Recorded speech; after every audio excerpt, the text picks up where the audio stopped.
Hello mga ka-dicer! Ayan na nga at naka-duty ako sa Walter Mart dito sa Santa Rosa nang biglang may dumating na mag-i-install ng Sentra board.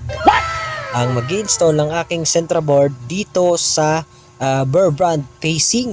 Ang facing ng Burr Brand ay lalagyan nila ng Sentra board. Purpose nga rin ng Sentra board ay para magkaroon ng harang yung mga pagitan ng gondola ng facing, saka para iwas din sa rat bites, iwas sa mga daga. Yan ang purpose din ng Sentra board. Bali may dalawang ang taga-install ng Sentra board.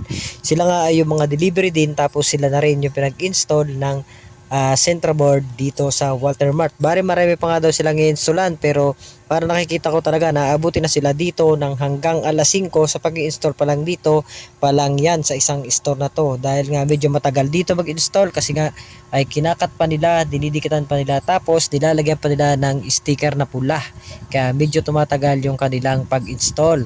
Bali pinanood ko nga yung ginagawa nila dyan, dahil ako nga rin yung nagtanggal ng laman dyan ng gondola ng mga Burr Brand, at ako rin ang magbabalik dyan. Bali tinutulungan ko rin sila dyan sa pamamagitan ng paghawak-hawak man laang ng mga materials para at least ay mapabilis sila.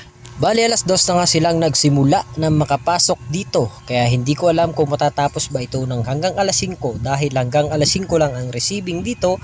Ay syempre kapag hindi nila natapos ito ng alas 5 ay tsak babalikan nila bukas, pero sayang naman kapag binalikan pa, kung kakaunti na rin naman ang babalikan ay nakakahinayang pa, kaya dapat ay matapos na yan. At sinusukatan na nga ni kuya yung gondola para at least ay masukat niya yung Sentra board na ikakat niya para mabilis. Bali dalawa nga sila dyang nagsusukat, dalawa sila dyang nagkakat para mabilis. Bali may 6 na gondola nga lang yan na kanilang lalagyan ng Sentra board, pero syempre lalagyan din nila yung gilid dyan. Yung gilid dyan ang pinaka magpapatagal nyan, saka syempre yung sticker ang kanilang pinaka nagpapatagal din dyan sa kanilang ginagawa. Bali nga bago ka makapag-install nito ay kailangan mo muna ng permit.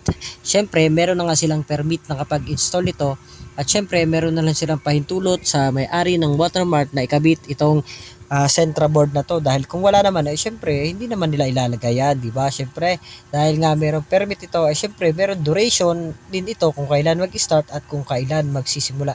Bali mag-start nga ito nung in-install nila ngayong March, at syempre matatapos ito ng December ng 2024, di ba? Matagal-tagal rin ang ilalagi ng Sentra board nito. Inaano ko nga dyan, dahil nakalagpwesto na yan dyan, syempre hindi na rin mahirap na rin tanggalin yan kapag nakalagay na yun dyan. Kapag naka-install na yun dyan, ayun na rin facing na yan ang masusunod dyan. Pero mapira kung magkakat man at medyo may lalaki na facing na kalaban namin, ay syempre madadaig at makukuha nila yung facing. Pero syempre hindi naman siguro mangyayari at pababayaan yun na karon ng facing yung kalaban na malaki. At syempre dahil nakapesto na nga yung Sentra board din dyan, ay yan na talaga yan, at talagang i-maintain na nila kung gaano kalaki yung facing. At syempre ang mag-maintain din naman lalo dyan ay si Dicer, at saka yung katulad ko na Rumorota na tactical commando. Kami yung mag-maintain dito ng facing. At syempre kaya ko nga pinupunas-punasan ko muna, kasi nga medyo maalikabok ng konti para at least ay medyo ma-project sweep naman natin yung gondola bago natin ilagay yung ating mga produkto. Bali naka-6 na pushcart nga ako dyan sa laman ng gondola na yan, dahil punong-puno at na-displayan ko na nga yan, tapos bigla nga silang dumating. Kaya medyo nagulat nga ako, dahil bigla silang dumating ay madami din yung matatanggal ko doon sa gondola. Pero syempre maliit na bagay lang yan, dahil sa amin din naman yung produkto na yan, sa amin din naman mapupunta at mapapaganda ng ayos yung aming gondola. Kaya mga ka-dicer, hanggang dito na lang muna ang video na ito, dahil syempre baka mahuli tayo na nagbibideo. Dahil syempre ang usapan nga ay picture lamang, ay ginawa na rin nating content para at least naman ay meron tayong pang-upload. Kaya hanggang dito na lang mga ka-dicer. Salamat!